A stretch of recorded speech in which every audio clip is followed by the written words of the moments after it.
Taklimat berkenaan dengan satu polisi baru bagi industri perumahan di negeri Perak.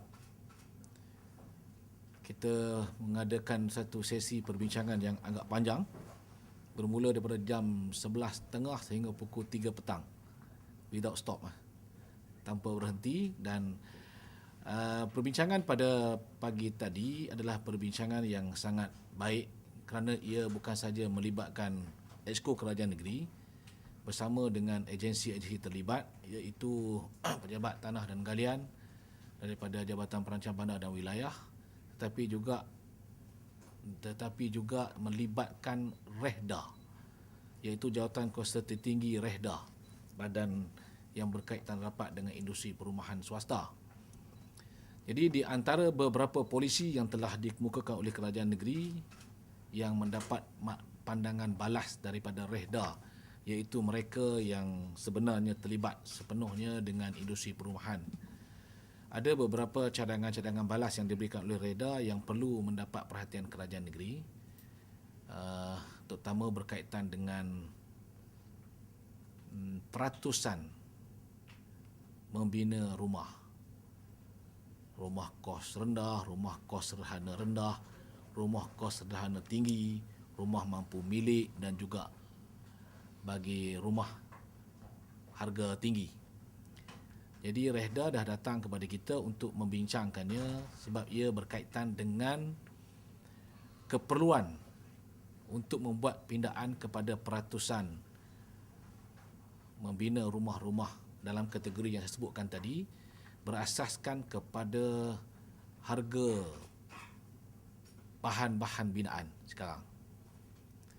Jadi kerajaan negeri tadi juga telah berbincang dan beri maklum balas kepada mereka kerana ia melibatkan beberapa polisi. Satu ialah polisi kerajaan persekutuan yang menyebutkan mesti ada dibina rumah kos rendah bagi setiap projek perumahan. Dan kita memahami kos rendah itu perlu kerana ia adalah untuk keperluan rakyat kumpulan marhain yang berpendapatan rendah, yang tidak mampu untuk memiliki rumah pada kos yang lebih tinggi. Tapi yang dibincangkan tadi ialah berkaitan dengan harga rumah kos rendah sekarang ditetapkan oleh Kementerian KPKT ialah RM42,000, di mana pihak developers mengatakan bahawa harga itu terlalu rendah dan jika mereka disuruh untuk membinanya, ia tidak akan memberi pulangan kepada mana-mana pemaju. Jadi kerana itu kita ada perbincangan tadi, iaitu dari segi pricing, dari segi harga kos rendah itu kenalah terlebih dahulu kita merujuk kepada persetujuan Kementerian Perumahan dan Kerajaan Tempatan sebab ia melibatkan polisi untuk seluruh negara.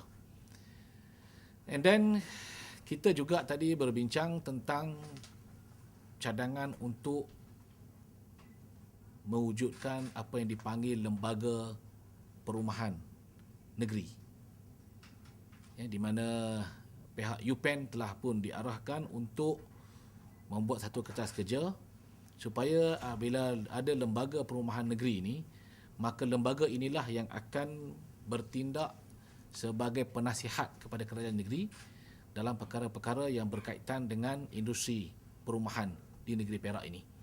Ia tidak seperti sekarang ini, ya kadang-kadang pendapat yang berbeza datang daripada pemaju dan juga pendapat yang berbeza datang daripada kerajaan. Sebab bagi pihak kerajaan kita mempunyai polisi untuk memberi ruang yang sebaik mungkin kepada rakyat negeri ini memiliki rumah. Tapi bagi pemaju perumahan, selain daripada mereka bertindak untuk menyertai urusan yang berkaitan dengan industri perumahan, mereka juga kena memikirkan keuntungan. Jadi di antara dua entiti yang berbeza ini, kita perlu datang dengan satu formula di mana ia boleh memberikan win-win situation. Kerajaan negeri pun menang dan pihak pemaju pun menang, dan jauh lebih penting ia memberi benefit, memberi manfaat kepada rakyat negeri Perak.